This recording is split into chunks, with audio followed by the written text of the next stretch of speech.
Donc, un grand merci tout d'abord aux producteurs laitiers du Canada de m'offrir la possibilité de venir discuter avec vous aujourd'hui de l'évaluation, plus particulièrement au palier local. J'aime mieux vous le dire tout de suite, public en feu de Bon Secours et de l'Aquarium, si vous avez des questions, notez-les, faites-vous des tatous, on va en discuter par la suite après. Ma présentation est un petit peu plus courte, mais j'avais vraiment envie de discuter avec vous par la suite parce que je pense que ça va venir quand même vous toucher dans vos réalités.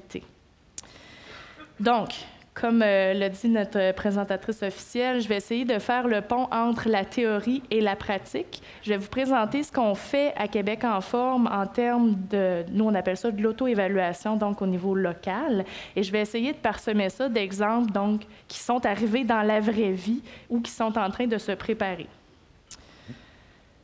Donc, pour les gens dans la salle qui connaissent un petit peu moins Québec en forme, je vais vous dire tout de suite, c'est un fonds qui a été instauré par la Fondation Chagnon et par le gouvernement du Québec.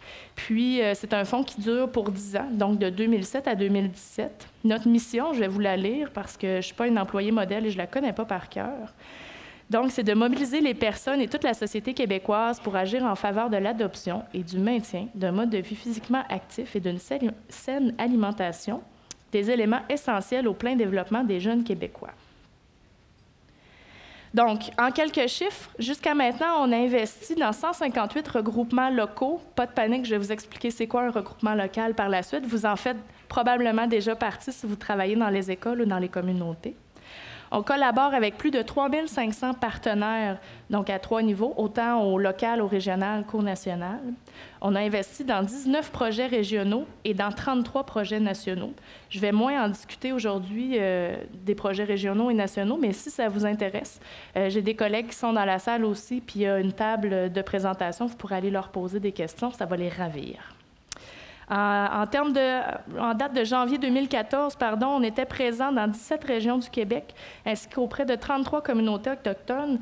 En termes de municipalités, ça veut dire 1074 municipalités qui sont nos amis dans la vie et 2139 écoles. Donc, il y a des bonnes chances que les écoles dans lesquelles vous travaillez soient partenaires dans des regroupements locaux de Québec en forme. À Québec en forme, on s'est doté d'un secteur de l'évaluation dans lequel je suis un employé plus que modèle. Et donc, il y a 2 grands mandats. Il y a l'évaluation de la performance de Québec en forme, dont je ne discuterai pas aujourd'hui, mais il y a le soutien aussi à l'évaluation. Vous comprenez ma présence aujourd'hui. Moi, je fais partie de l'équipe soutien à l'évaluation. Donc, on soutient les partenaires locaux, régionaux et nationaux, selon leurs besoins et la finalité des évaluations qu'ils veulent produire. Mais on soutient aussi les employés de Québec en forme qui ne sont pas des experts nécessairement en évaluation. Et tout de suite, je vous vends un punch. Dans chacun des regroupements de partenaires locaux, il y a un représentant de Québec en forme qui est là pour accompagner. Ce sont des agents de développement ou des responsables régionaux. Donc, on accompagne beaucoup ces personnes-là qui vont sur le terrain pour les nourrir parce qu'ils ne peuvent pas être des experts dans tout. Donc, nous, on est là pour les soutenir au niveau de l'évaluation. Je vais vous dire une petite spécificité pour les projets régionaux et les projets nationaux. C'est un petit peu plus vu comme des promoteurs de projets, c'est-à-dire que quand ils signent l'entente avec Québec en forme, c'est clair dès le départ dans la convention de subvention qu'ils vont avoir des livrables en évaluation à déposer. Donc, c'est un petit peu plus formel, un peu comme ce que Mme Bissette nous présentait. Ils doivent déposer un plan d'évaluation de leur propre projet. Par contre, au niveau local, on ne fait pas ça. Et qu'est-ce qu'on fait? On va le voir plus tard. Donc, c'est quoi un regroupement local de partenaires? C'est d'abord un groupe qui est mobilisé autour des besoins de l'enfant et de sa communauté. Il compte aussi sur une représentation multisectorielle, donc tous les milieux de vie possibles où les enfants peuvent évoluer. On parle petite enfance, donc CPE, milieu de garde, en milieu familial, scolaire, autant secondaire que primaire. Le milieu municipal, toute l'agroalimentaire est là des fois, le loisir, le communautaire sont très présents dans les regroupements de partenaires locaux. Il y a aussi certains regroupements qui ont des partenaires privés. Un regroupement local de partenaires partage aussi une vision commune et ils travaillent collectivement sur les enjeux, sur les saines habitudes de vie des enfants. Donc, sautons à pieds joints dans la joie de l'évaluation. Et je dois vous dire tout de suite que nous, on appelle ça au niveau local l'auto-évaluation. Donc, on demande aux gens de s'auto-regarder le nombril. Et généralement, ce qu'on fait la distinction entre l'évaluation un petit peu plus comme Mme Bissette a présenté et l'auto-évaluation dont on fait la promotion dans les regroupements de partenaires locaux, c'est que nous, on dit, bien, en auto-évaluation, vous allez voir un petit peu dans la suite de ma présentation, on n'a pas nécessairement besoin d'être un expert en évaluation pour faire l'auto-évaluation. Il s'agit d'amener une certaine rigueur dans nos réflexions collectives. Donc, la vision qu'on a, c'est exactement la même. Là, elle m'a vendu plein de punch à Mme Bissette en passant. Là, je l'ai chicanée tantôt parce que nous aussi, on veut que l'évaluation soit utile et utilisée. Nous, on ne veut pas que les gens fassent de l'évaluation pour nous en tant que bailleurs de fonds. On veut qu'ils la fassent pour eux. Vous allez voir quelques utilités plus tard. Pour nous, c'est important que ça soit une démarche qui soit en continu, qui soit volontaire, donc on ne force pas les gens, et qui soit collaborative, c'est-à-dire qu'il n'y a pas juste une personne qui dit « moi, je vais évaluer mon partenariat au complet à moi tout seul ». Donc, on veut que ça soit fait avec un certain nombre de partenaires qui sont volontaires. On veut aussi que ça soit conduit par les partenaires eux-mêmes. Ils peuvent cependant appeler une ressource externe quand ils en ont besoin, ça c'est sûr, mais ça suppose beaucoup la participation des parties prenantes, donc pas nécessairement de l'ensemble des partenaires, ceux qui sont volontaires, mais on peut participer à différents niveaux. Toutes les démarches et les outils sont propres à chaque situation. Tout à l'heure, on parlait des contextes. Dans les deux présentations avant moi, on a beaucoup parlé du contexte, comment c'est différent d'une école à l'autre, comment c'est différent d'une communauté à l'autre. Bien, pour nous, les démarches d'auto-évaluation, c'est la même chose. C'est indissociable du contexte. Donc, il faut le prendre en compte. Et qui sont les experts du contexte? Les gens qui sont dans les communautés et qui sont dans les regroupements de partenaires locaux. Donc, l'utilité dépend des besoins des parties prenantes, qu'est-ce qu'ils veulent apprendre, qu'est-ce qu'ils veulent faire, à quoi ils veulent l'utiliser. C'est pour ça, entre autres, que le contexte est super important. Les contributions de l'auto-évaluation, pour nous, ça aide au renforcement de la culture évaluative et ça développe aussi la capacité d'évaluation. Donc, même si on n'est pas des experts en évaluation, accoler une certaine rigueur à toutes nos réflexions en tant que regroupement, ça veut pas, ça aide à la capacité d'évaluation. Les utilités possibles. On pense que ça peut servir au soutien à la prise de décision.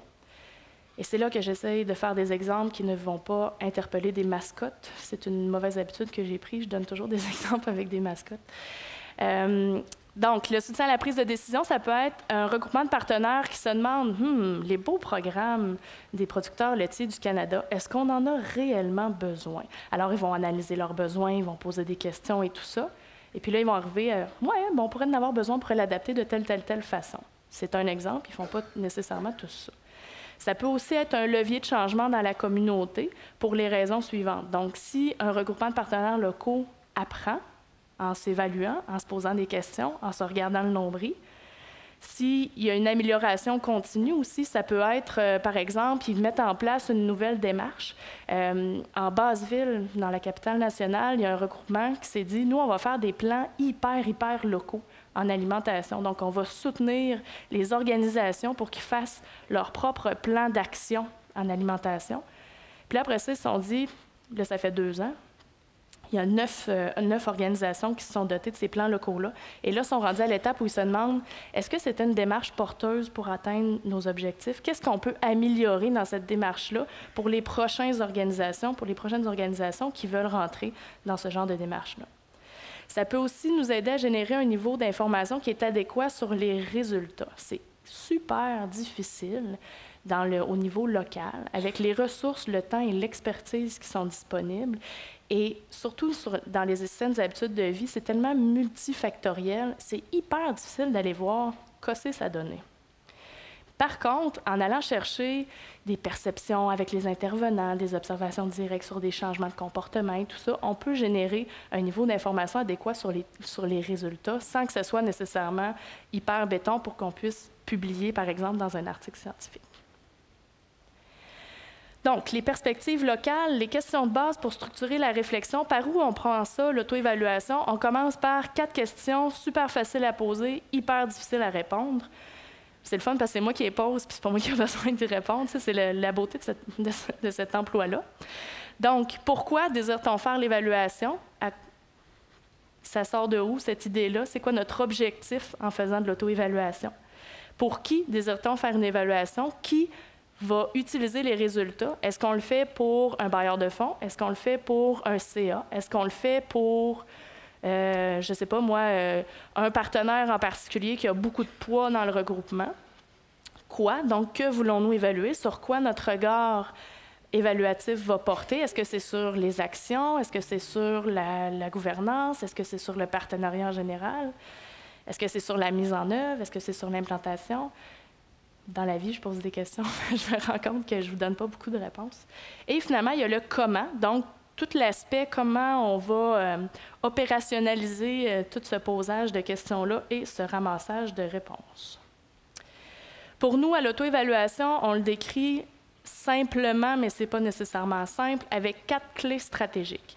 Il faut savoir qu'avant d'arriver à ces 4 clés stratégiques-là, il y a des conditions préalables aussi. Donc, il faut avoir une certaine ouverture de la part des partenaires. S'il n'y en a pas un autour de la table qui veut s'auto-évaluer, bien, comme on vous l'a dit au début, c'est volontaire, hein? Donc, on ne forcera pas les gens à s'auto-évaluer. Il faut qu'il y ait déjà un esprit de questionnement. Il faut que le jugement critique ou la remise en question soit quand même bien vu. Là, je vous invite, quand je dis ça, à penser à vos milieux de travail respectifs. Est-ce que c'est bien vu dans une rencontre de dire à votre patron, pas sûr, c'est une bonne idée? Donc, on voit que ce n'est pas nécessairement évident d'avoir toutes ces conditions préalables-là, mais une fois qu'elles sont là, ou du moins que c'est fonctionnel, il y a 4 clés stratégiques.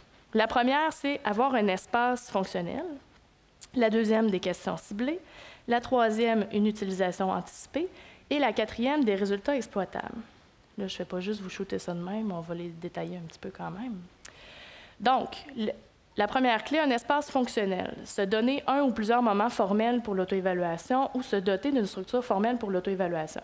Ce que ça veut dire, c'est qu'on a besoin soit d'une structure, donc, par exemple, un comité d'évaluation qui se crée à l'intérieur de vos écoles ou à l'intérieur du regroupement de partenaires, ou d'un temps.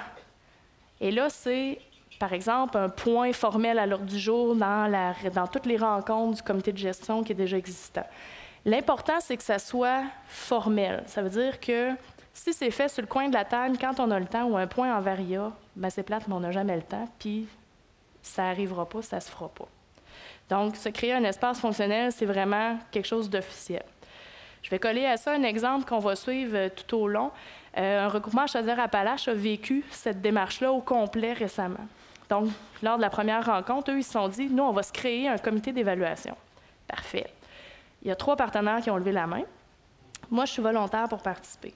Excellent. Le coordonnateur est là aussi. J'ai oublié de vous dire, dans les regroupements de partenaires locaux, les partenaires engagent un ou une coordonnateur, coordonnatrice, on va dire une ressource en coordination, si ça ne vous dérange pas, qui, lui, va coordonner tous les efforts du regroupement.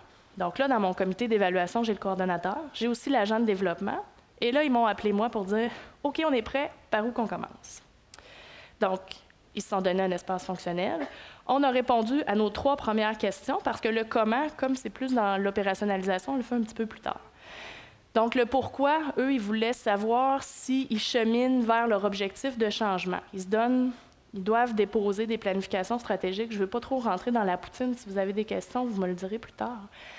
Mais les regroupements de partenaires locaux doivent déposer des planifications stratégiques. Et donc, ils se donnent des objectifs de changement, ce qu'ils veulent changer dans leur communauté sur 3 ans.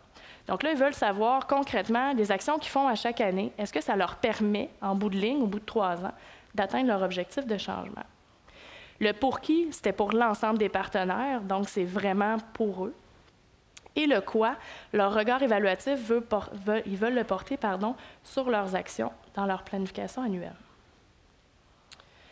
La deuxième clé, c'est avoir des questions ciblées. Donc, les questions évaluatives que Mme Bissette nous a expliquées tout à l'heure, moi, je me plais à dire que les questions d'évaluation, moi, je porte des lunettes, donc c'est la lunette ou l'angle par lequel on va regarder un objet d'évaluation. Par exemple, une action, on peut la regarder sous différents angles. On peut regarder l'angle économique, l'efficacité, la pertinence. Est-ce que les enfants ont aimé ça? Donc, la satisfaction de la clientèle. On peut le regarder sur plusieurs angles. Et là, c'est là que les questions d'évaluation vont venir nous aider à choisir quel angle on va prendre, parce que c'est impossible de regarder avec tous ces angles-là, à moins d'avoir beaucoup de temps, beaucoup de ressources disponibles, beaucoup d'expertise et beaucoup d'argent. Fait que là, vous me voyez venir avec mes gros sabots. C'est pas vraiment ce qui arrive dans la réalité. Donc, les questions d'évaluation, comme je vous dis, c'est ce qui nous aide à déterminer ce sur quoi on va porter un jugement par rapport à notre objet d'évaluation. Et ça précise aussi ce que l'on souhaite obtenir comme information. Elles doivent être, moi je dis toujours, on fait des brainstorming là, dans ce temps-là sur les questions d'évaluation. Il y a 3 filtres qui sont vraiment importants: la pertinence, le réalisme et l'utilité. La première question que je leur pose tout le temps quand les gens m'arrivent avec des super questions d'évaluation, c'est « Intéressant, ça te sert à quoi de savoir ça? » C'est la question la plus chienne que je peux poser dans une rencontre. Je dois vous avouer que c'est très difficile d'y répondre, mais si vous n'êtes pas capable d'y répondre, ça veut dire que la réponse n'a pas d'utilité pratique. C'est donc que c'est au-delà d'une curiosité intellectuelle, vous ne pourrez pas l'utiliser par la suite dans votre évaluation. Donc, il faut séparer les questions de curiosité intellectuelle, que tout le monde trouve ça bien important, bien intéressant, et ce qui va nous être utile. On revient à notre message commun, utile et utilisé, tout le temps, tout le temps. Le deuxième filtre, c'est la pertinence. Donc, est-ce que la réponse à la question me permet d'atteindre mon objectif d'évaluation, mon pourquoi je veux faire de l'évaluation? Et le réalisme, est-ce que j'ai le temps, les moyens et l'expertise pour aller chercher l'information? Je donne un exemple un petit peu n'importe quoi. Mettons qu'on veut évaluer école en santé, on en parlait tantôt, et on veut savoir les aménagements dans les cours d'école, les enfants, qui aiment tout ça. Est-ce qu'on va aller sonder l'ensemble des enfants du primaire d'un territoire? Mettons qu'il y en a, je ne sais pas, là, 18 000. Ça se peut que ça ne soit pas réaliste de le faire. Par contre, on peut trouver une autre façon de poser cette question-là, une autre méthodologie, d'autres outils de collecte pour aller chercher un niveau d'information nécessaire à prendre une décision. Et ça, c'est super important. Le but de l'évaluation, nous, ce qu'on prône au local, c'est pas de pouvoir publier un papier, c'est pas de pouvoir comparer nécessairement d'une région à l'autre, c'est pas de pouvoir démontrer que quelque chose fonctionne ou ne fonctionne pas, mais c'est plutôt d'avoir le niveau d'information nécessaire, que l'on juge nécessaire pour prendre une décision, avec quoi on est confortable. Et là, je vends mes punchs parce que ça, on le revoit plus tard. Donc, si on revient à mon exemple de partenaires locaux, Chaudière-Appalaches, je vais vous retrouver leurs questions, elles sont super intéressantes. Après la deuxième rencontre, on est arrivé, on a fait justement un brainstorm de questions d'évaluation. Puis là, on a passé ça dans nos 3 filtres et on est arrivé avec 2 grandes questions. Donc, est-ce que les actions ont le potentiel d'amener des changements durables? Et est-ce que les actions répondent à nos critères? Et là, ils se sont donné des critères pour eux de c'est quoi une action pertinente. Donc, ils c'est d'un commun accord, il n'y a personne qui est sorti de là fâché. Puis, est-ce que les actions ont le potentiel d'amener un changement durable? Ils se sont posés 2 sous-questions. Est-ce que les actions ont le potentiel d'amener des changements dans les organisations? Pour eux, si les partenaires font des changements à l'interne, ça indique une certaine pérennité, donc une continuité dans les actions quand Québec en forme va décéder. Et la deuxième sous-question, c'est est-ce que l'action permet de renforcer la capacité d'agir des organisations? Donc, on est encore une fois, eux, ils misent sur les partenaires, si dans leur organisation, la préoccupation des saines habitudes de vie, ça devient quelque chose à l'ordre du jour tout le temps, qu'ils y pensent tout le temps, même si le regroupement est amené à disparaître un jour, sait-on jamais, il va quand même avoir quelque chose en bout de ligne qui va se faire pour le bien-être des enfants.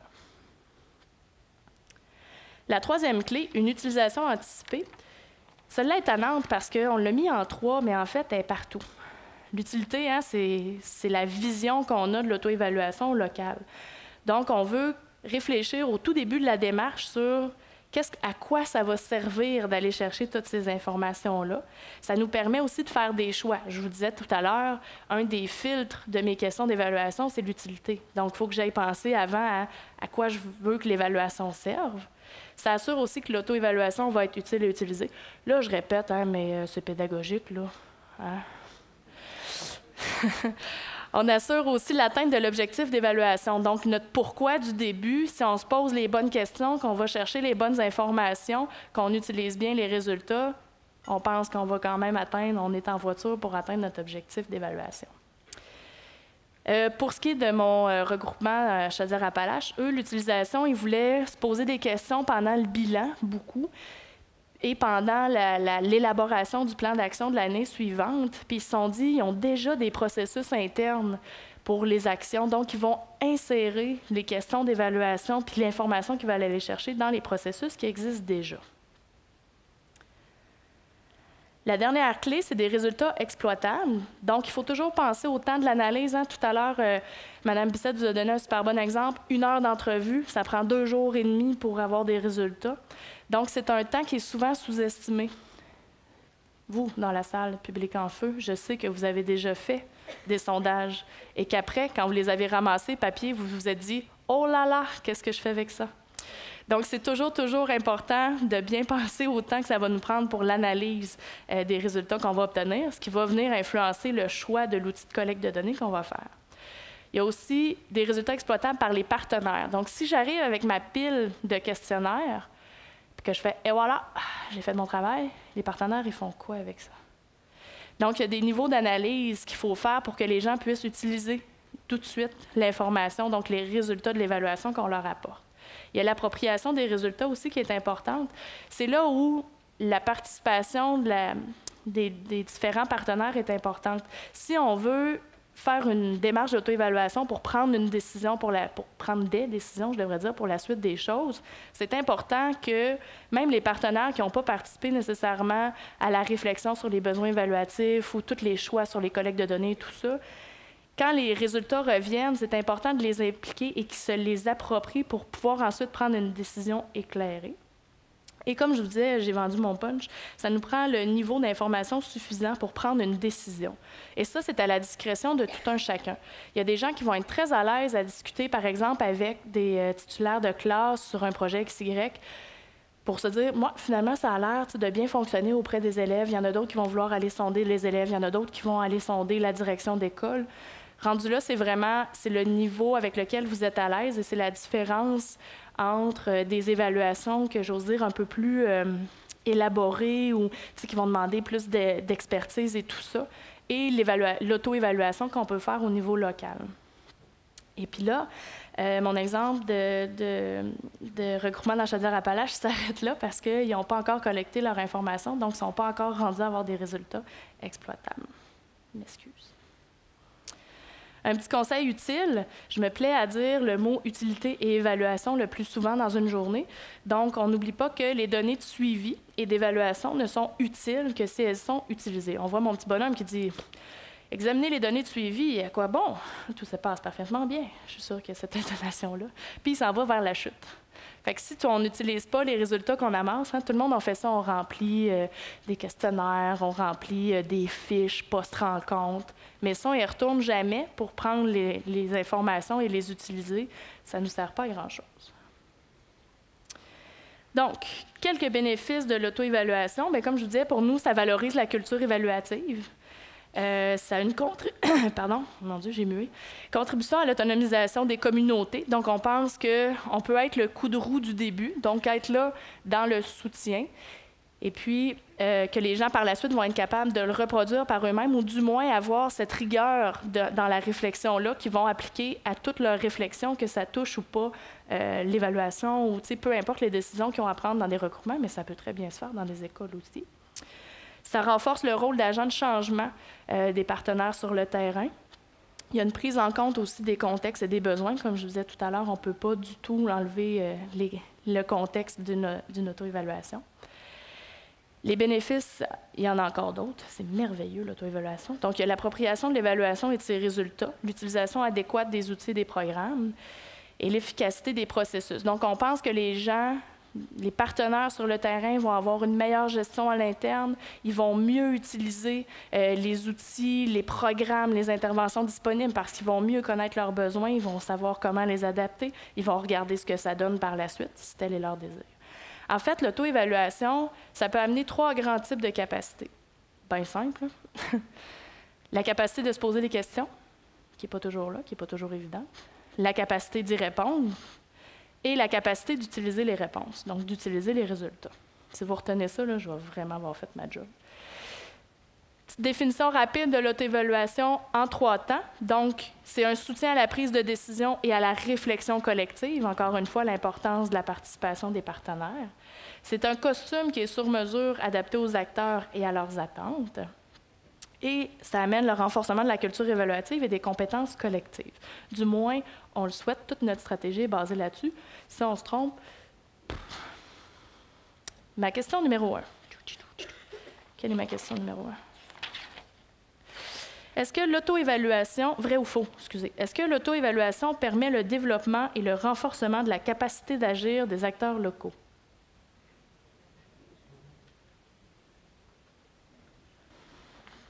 Wouhouhou! Qui dit faux? Merci de vos réponses instantanées. Donc, maintenant que je vous ai parlé un peu d'une démarche d'auto-évaluation locale, de quoi ça a l'air, j'ai essayé d'illustrer ça, j'ai fait des blagues. Qui fait quoi là-dedans? Donc, il y a le coordonnateur que je vous ai parlé tout à l'heure. Souvent, il va prendre une part très active dans ce genre de démarche-là. Ça va être lui qui va peut-être opérationnaliser les choses ou tout ça. Tu sais, ça dépend des regroupements, ça dépend des structures de gouvernance, mais ils vont souvent prendre une part quand même assez active dans ce genre de démarche-là. Les partenaires locaux, je n'ai pas arrêté de vous dire que c'était important qu'ils participent, donc ils vont participer activement à la démarche, selon les étapes et les besoins. Encore une fois, ça peut être des partenaires qui sont volontaires pour être dans un comité. Ça peut être des partenaires qui sont déjà décisionnels, donc dans un comité de gestion, qui vont dire « OK, moi, je vais l'idée ça ». Ça dépend de l'expérience des partenaires qui sont autour de la table, de leurs intérêts et de leur volonté. Ensuite, les ressources externes, bien, ils ont divers tâches selon les besoins des partenaires. Ce qui est important, je ne me souviens plus qui l'a nommé ce matin, mais il y a des bouts qu'on ne peut pas confier à une ressource externe. Réfléchir aux besoins évaluatifs, pourquoi, pour qui, quoi. Il n'y a personne d'autre que les gens du regroupement ou les gens de l'école ou les partenaires qui peuvent y répondre. Ensuite de ça, utiliser les résultats. Qui va prendre en compte les résultats de l'évaluation dans une décision? Ce ne sera pas l'expert que vous allez aller chercher à je ne sais pas combien de l'heure, ça va être vous. Donc, il y a des bouts qu'on ne peut malheureusement pas couper. Si vous voulez les refiler à un expert, il va faire à sa tête, mais ça ne sera peut-être pas nécessairement intéressant pour vous. Et donc, ensuite, on a un agent de développement. Je vous disais qu'il y avait un agent de développement qui était présent, qui accompagne dans chaque regroupement. Donc, lui, il va appuyer la démarche sans être un spécialiste de l'évaluation, comme je vous disais. Un peu comme les planifications stratégiques, il est là pour accompagner. Donc, il est là pour poser des questions, mais ils sont généralement pas aussi tannantes que les miennes. Ensuite, il y a l'équipe de soutien en évaluation de Québec en forme. Et là, comme je vous disais, on accompagne soit le regroupement, soit l'agent de développement, les deux en même temps, selon les besoins, à certains moments charnières où une expertise en évaluation est peut-être un peu plus nécessaire.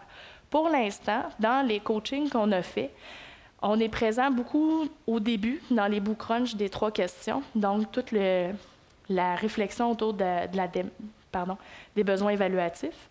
On est là aussi dans les questions d'évaluation pour ramener les filtres, pour faire « c'est intéressant, que ça va faire, que tu saches ça ». Ils nous trouvent fatigants. Mais ça aide à circonscrire les questions d'évaluation. On est là pour leur donner un petit coup de main aussi pour ce qui est de la méta, les choix d'outils de collecte de données. Moi, je dis toujours que mon travail, c'est de présenter les possibles avec les avantages, les désavantages, et ensuite, les gens prennent une décision éclairée là-dessus.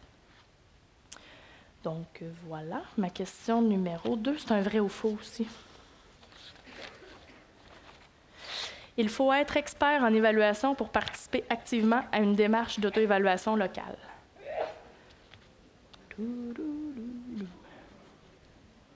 J'ai quand même des bons scores, là. Hein? Non, mais je renforce à la niaiseux, mais je renforce mes messages, là. Hein? C'était pédagogique encore, là. Ça s'en vient. On s'appelle. Donc, et maintenant, vous, cher public en feu, à Bon Secours et à l'Aquarium, que pouvez-vous faire dans une démarche d'auto-évaluation? Et peut-être qu'il y en a dans la salle qui se sont dit « Hey, mon école fait partie d'un regroupement Québec en forme, puis je ne le savais pas. » Donc, si vous ne le saviez pas, bienvenue. Si vous le saviez, maintenant, qu'est-ce que vous pouvez faire? Vous êtes des partenaires absolument incontournables. Même les gens là, qui n'ont pas nécessairement, tu sais, nous, c'est beaucoup activité physique, alimentation, mais les infirmières scolaires, les hygiénistes dentaires, vous êtes vraiment des partenaires incontournables. Vous pouvez participer à la réflexion collective, toute la réflexion du début aussi, voir à l'aspect stratégique. Vous pouvez avoir un œil, souvent, je pense que vous travaillez dans plusieurs écoles, donc vous avez une certaine vision un petit peu plus macro de la communauté. Vous pouvez jeter un regard critique. C'est pas juste à moi d'être tannante dans un regroupement ou à l'agent de développement à poser des questions. Vous avez des connaissances et des pratiques aussi qui peuvent vous amener à très bien à jouer ce rôle-là. Vous pouvez faire bénéficier les intervenants de vos connaissances des milieux. Comme je vous disais, si vous avez un regard dans plusieurs écoles, ça peut être drôlement intéressant quand c'est le temps de comparer, par exemple, comment une intervention fonctionne sur le terrain. Mais si on a une personne qui est là dans plusieurs écoles, ça peut être intéressant d'aller voir avec elle, etc. Ça veut dire que vous pouvez faire plein de choses. Et voilà. Si vous avez des questions, vous pouvez rejoindre l'équipe d'évaluation. Et j'aime mieux vous dire, ouais, ça c'est la bonne adresse. On m'a dit sur vos feuilles, c'est marqué pourunquebecenforme.org comme adresse. Et je me suis fait taper sur les doigts. C'est juste québecenforme.org. Merci beaucoup.